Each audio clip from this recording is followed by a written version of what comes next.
Hello and good morning. My name is Marc Dorsett. I am the student pastor here at the Christabelle Spiritualist Church in beautiful Cherry Valley, Illinois.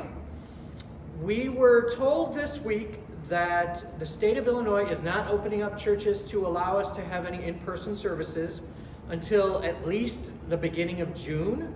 So we will be doing this virtual sermon for about the next month or so. Hopefully then things will have settled down enough where we can be here to see you all in person. But we do still have a chapel and we do still have beautiful church grounds that do need and require care. So I urge you to please take a moment after this sermon to add to our virtual offering plate. I will have it linked below. It would be greatly appreciated by all of us here at the church to help us to take care of this beautiful grounds that we have. And so without further ado, I will begin today's Sunday virtual sermon, which is actually entitled Signs. Now, with apologies to the five-man electrical band, I felt that the title of this week's sermon was actually appropriate for the content. Signs, everywhere a sign. But in this case, we're not talking about the song, we're actually talking about spirit.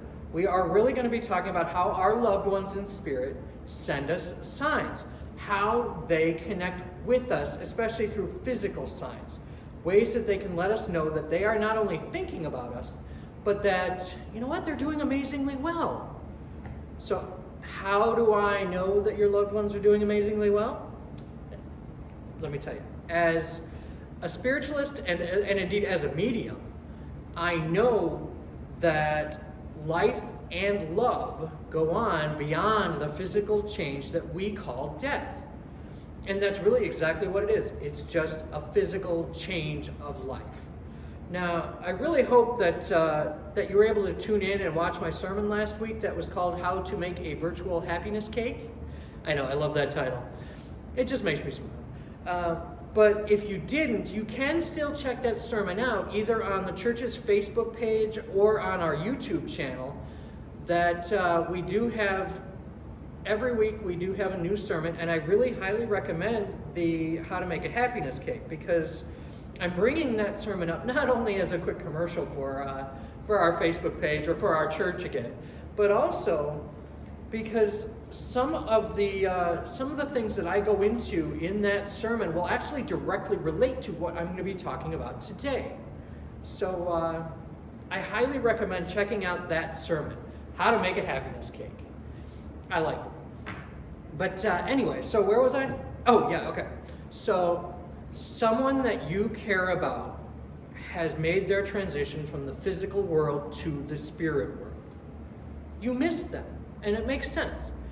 You feel the loss of their energy, and you want nothing more than to believe that they are still with you and that they are still aware of what is happening in your life here on earth. You're not alone in this. Just know that everybody feels this way when they lose a loved one.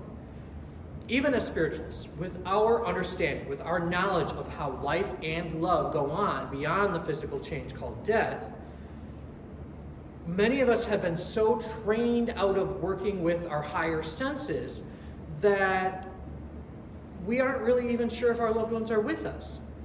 In other words, we are not trusting our own senses to see, to feel, to know, to hear, to understand that our loved ones really have been communicating with us. Now, because of that fact, because a lot of us are trained out of using what I like to term as our higher senses, the senses of our spirit, the senses of the soul part of us, we're trained out of it. So a lot of times, our loved ones have to find other ways to get our attention. Usually more physical world ways, and that's a lot of what this sermon is going to be about, is mostly the physical ways that our loved ones in spirit will use to get our attention. And so what follows are some general guidelines that your loved ones will use to get your attention, to let you know that they're with you. But before I really get into that, now I want to make sure that each and every person who is watching this sermon remembers that just because your loved ones are in a place that is filled with infinite love, infinite compassion, just pure joy. It's something that I can't even really put into words, even though I have tried. that does not mean that they've completely forgotten about you. They still care about you. They're in heaven. They're in the other side. They're wherever, whatever term you choose for it. And where they are so happy. And they want to share some of that happiness with you. That's why they come to see us. That's why they send us signs to let us know that they're okay. Is because not only do they want to communicate with you, not only do they want you to know how they're doing, but they want to hear from you. They may know everything that's going on in your life, but they want to hear it in your words. They want to hear that from you and ask that you also remember to talk to them. So each of the following examples that I'm about to share with you, they come from either personal experience where I have directly had this experience myself, or they will come from an experience of someone that I know. So these are all from like firsthand or even secondhand experiences, but this is not something that I've read in a book. These are things that have actually happened. And this is stuff that everybody can have happen to them, because as long as they're being open, their loved ones are always communicating, always looking to connect. Now, something that I really want to make sure you understand is when you're looking for a sign from your loved one, you really have to remember that how that person chooses to get your attention is actually going to depend on their own personality. Some people are much more boisterous, much more direct, just like they were when they were physically alive, than other people. So just kind of keep that aware, And especially when it comes to looking for different signs from spirit, it is a case of paying attention. And a lot of times we miss them because we're talking ourselves out of them. But one way that you can kind of have a good judge of whether or not it's an actual sign from someone in spirit or just your own wishful thinking, just your imagination, that kind of thing. If you're in the middle of something that has absolutely nothing to do with the person in spirit that you were getting the sign from, and suddenly, something happens that reminds you directly of that person, then there's a very good chance that it was a sign, that it was not just your wishful thinking. So I ask you, on behalf of your loved ones in spirit, to please try not to doubt yourself. Please just try and say, you know what? Thank you. I know that was you. Now, for example, if as a way to help you understand how some of your loved ones are going to come through, if someone was a huge music lover when they were physically alive, they're probably still going to be, but they're also going to use music as a way to get your attention because they know that it is something that you are going to relate to that person. Now, for example, when I make my transition and I come back to visit all of you, or I'm trying to give a sign, yeah, it will probably be through music. That would be one way that I'll make sure to do that. Or through the smell of coffee. That's another way you're going to know it's me. But anyway, so for example, you could be driving along and you're just listening to the radio, you're not really paying attention, and all of a sudden a song comes on that is not even remotely like what you were listening to. There's a good chance that it was someone in spirit manipulating things to make that happen for you. Or, most of us nowadays, we have music on our phones, or we have, our little electronic devices that have music. You can be listening to something, and I've actually had this happen, where people will get my attention through, I happen to use Spotify, the Spotify app on my phone, to listen to music quite a bit. And I've had people do that to get my attention, where I'll have all of one sort of music and suddenly something different will pop in. I'll be listening to, rock music, and all of a sudden one classical song will show up, and I'll say, oh, okay, hi, Butch.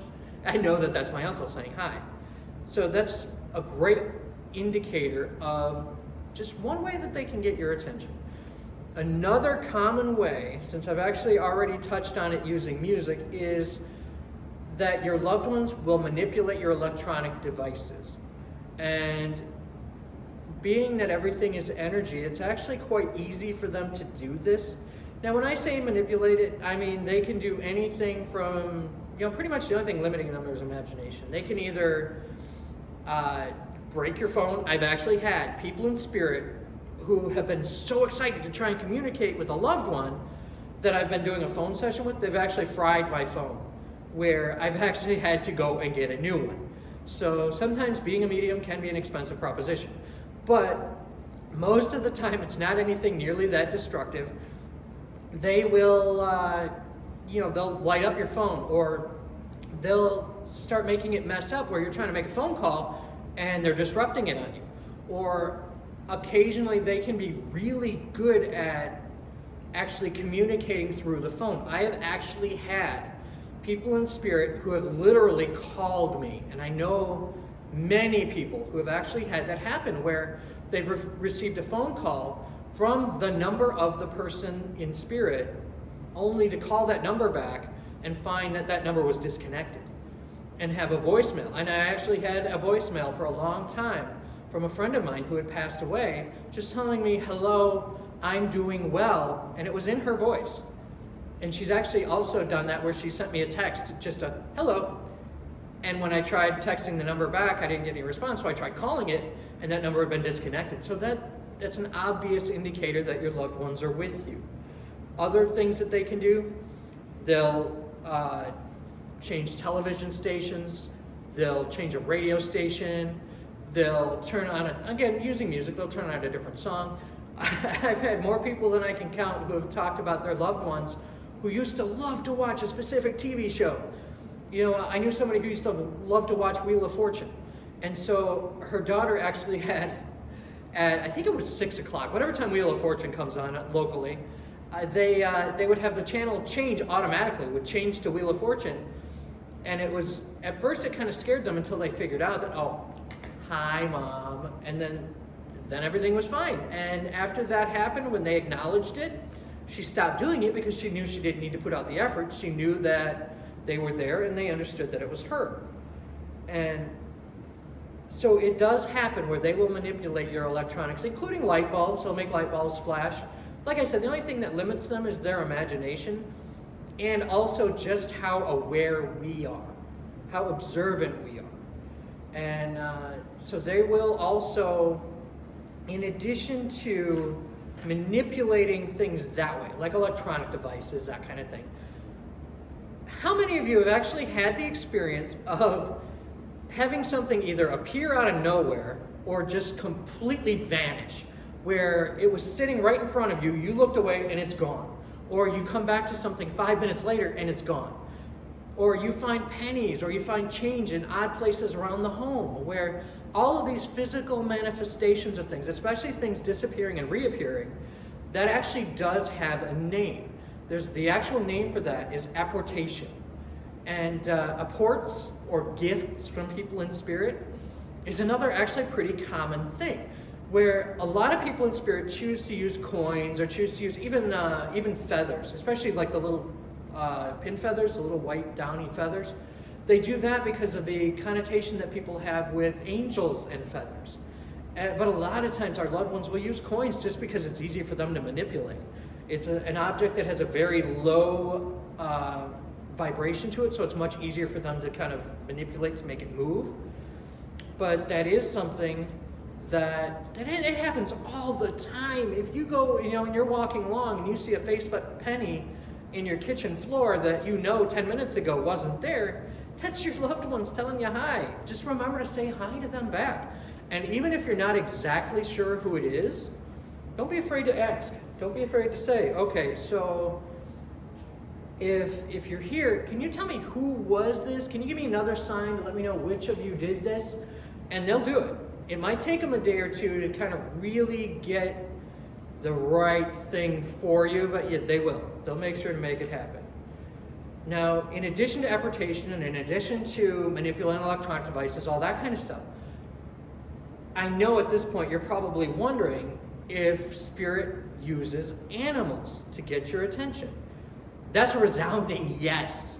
Our loved ones absolutely will use not only our animal companions, but also even random, what we would think of as wild animals. They will manipulate them and ask them to help get our attention. I know that for as long as I can remember, as far back as I can remember, I've heard stories from people of how cardinals are used as messengers, how a cardinal is a great way to know that your loved ones are with you. Well, to be honest, I actually had this morning, I had a great example of a cardinal being used to send me a spiritual message. In my mind, I was sitting in my living room, and my wife was sitting across from me on the couch, and I'm sitting and I'm listening to her playing some music, and my mind was wandering to, I really hope this sermon resonates with people. I really hope that this is something that people get something from. And she says, oh, hey, there's a cardinal in the mailbox out there. And I look, and there was a bright red male cardinal sitting on the mailbox. And as soon as I looked, he flew over and landed on our porch and was literally looking in the window for a moment. And in that moment, it dawned on me that my sermon today was about signs from Spirit in the physical world. And I was wondering if I was going to be able to reach people in a positive way today. Well, I got a resounding answer. To me, I took that as a yes. So I truly hope that all of you are really enjoying this sermon today, as much as I'm enjoying giving it to you. But just know that yes, our spirit guides, our spirit guides, in my case that was a spirit guide, but our loved ones in spirit will get our attention using animals, using our animal companions at home, cats, dogs, birds, even turtles, fish. I mean, they will be very creative in how they like to get our attention. And there's times where if you see an animal of yours who's just, like say your dog is suddenly looking over in the corner and wagging its tail, and you don't see anybody there, try not to get nervous. Try to just recognize that it might be someone that they see you don't, who's just coming to say hi. And quite often that happens. So they will use birds, they will use other animals. So now, I do think that right now you have a pretty good sense that your loved ones will get your attention in a physical way. And so they will also try and get your attention through your own, what I like to term higher senses. And I kind of touched on that at the beginning. They will use your higher senses, the senses of that soul part of us. That's how we experience the universe as a soul. They will use those senses as a way to also get your attention. So even if you're not getting a physical world sign, you might actually have someone in spirit who you suddenly kind of go, wait, I feel like there's someone here and I feel like it's this person.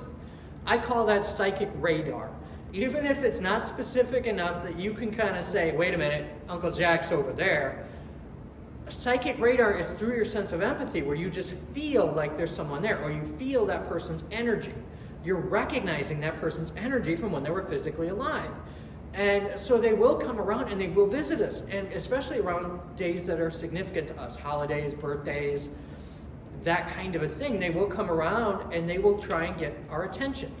Now, you can also hear them. And this one to a lot of people, if they're not necessarily ready to be sitting at home watching television or just getting ready to fall asleep, and they hear someone call their name in their loved one's voice, to put it mildly, it can be a little bit unnerving, but try not to let it scare you. It's just their way of trying to get your attention in a more profound way to make sure that you understand that you're not alone, that they are with you. And on very, very rare occasions, for someone who, now I am a natural medium. This is one of my main life purposes, is to reach out, to be that cell phone for people in spirit, to be the bridge that connects this world to the next. So for me, to see someone in spirit manifest or appear as solid as a physical person, it's really not unheard of. It happens quite a bit for me, but for most people, it's kind of outside your realm of experience. They will also, your loved ones, will also show up and manifest solidly in front of you to make sure that you know they're with you. This happens quite often for people when they're making their transition, where they physically die and they have loved ones that they want to see one more time before they cross over. They'll come to visit, and there's countless stories of people who have had that, where they might be asleep and a loved one appears at the end of the bed, or they might just have that person appear right in front of them momentarily. That does happen. And I've actually had, in cases where there's an emergency or where there's something really important that needs to be conveyed, most of the time, even for me as a medium, most ascended spirits do not expend that much energy. They won't do that. they'll get my attention through my other senses, where it's much easier. But I actually did have the experience once of, I was in the shower. So I'm in the middle of showering, not really thinking about anything. And all of a sudden, I felt the presence of my uncle in spirit suddenly appear in my apartment. And he worked his way through, down the hall, and he went right into the shower and is standing in front of me, solid as a physical human being. And he looks at me and he says, "We need to talk." And I said, "Okay, well, if you'll wait until I finish the shower, I'll be right out." And he left and waited for me in the living room. So if it's something very important, they will get your attention by manifesting that solidly, but it is kind of rare, just so you know. Now, finally, they will also get your attention in dreams. It's a pretty common thing for loved ones in spirit to kind of borrow us and take us to what I call home, or what a lot of spiritualists like to call Summerland, which is beautiful. But anyway, as you can see, now our loved ones really are only, it's only their imagination that limits them in how they're going to connect with us. So when you do have, just as a dream for an example, when you do have what you'll call a dream, where you wake up and it was so vivid and it was just so lifelike, like that person was literally there with you, don't doubt it. They literally were. They just were in spirit, and they borrowed you to come with so that they could show you just how well they're doing. It's just such a wonderful gift when they do that. Now, okay, so for those of you that are a little more skeptical, this is the point in the sermon where some of you are going to say, "Okay, you know what? Yeah, I want to believe. I really do. It's like the X-Files. I want to believe, but I don't feel like I've gotten anything." And I know you're a medium. It's really easy for an extra large medium to stand up there and say, "Oh, anybody can do this. Anybody can feel this." Now, there are going to be times where it might not feel like you are getting a visit. Now, there's a few things that could be happening if you're not feeling like you know that your loved one is with you. First and foremost, it's entirely possible, and I'm sorry, but this kind of goes to principle number 7. It's entirely possible that you're just not getting their signs, that for whatever reason you're either talking yourself out of it, or and this does come up quite a bit, you're looking for one specific thing from that person. And honestly, people in spirit are still people, so that makes it a little more complicated, because they're going to have their own agenda for things. So you might be expecting it to only be one thing that gets your attention. They might have chosen something entirely differently. So you're trying to get one sign and they're giving you 27 others. You might just have missed it. And I do see that most often, and that is just a recipe for disappointment. It's the exact opposite of our recipe for a happiness cake. Keep an open mind. Be aware that your loved ones are going to do things their own way, just like they did when they were physically here. Now, it's also entirely possible, although quite rare, and nobody wants to hear this, but it is possible that they really are not sending you any signs. Now, there's really always a reason for this. It's not that your loved ones don't care. Sometimes they're busy. Sometimes things happen even in spirit where they're busy doing something, and they might be off learning, they might be off growing, they might be occasionally, and very, very occasionally, this will happen where someone in spirit had what I call a very difficult passing. Either they passed very quickly, or more commonly, they were in extreme discomfort, to put it mildly, before they passed. They don't always exactly want to remember what it was like down here right away. So if someone passed and then you're looking for an immediate sign from that person, it's possible they're just not ready to come back to check on things here. They might need that time to rest and to be surrounded by that infinite love and compassion. So try not to take it personally if you do not immediately feel like you're getting a sign. And as always, if you're not feeling like you're getting any signs for yourself, there is another option. Welcome to your local spiritualist church. We have mediums. We can help you to connect with your loved ones. We can help you to also have a deeper understanding of connecting with your loved ones, and help you to be able to make that connection a little more personally, a little more for yourself. but we can also be that cell phone that Spirit dials into to talk for you and to talk for them so that you can have that connection that you may be lacking. So don't forget, here at the Cherry Valley Spiritualist Church, the Christabelle Spiritualist Church of Cherry Valley, we love you. We want to see you be happy. We want to help you to have your own signs. We want to help you to connect with your loved ones. So please, when we do begin having in-person services again, you are absolutely welcome to come join us here. And please, welcome again. Come grow with us. Thank you.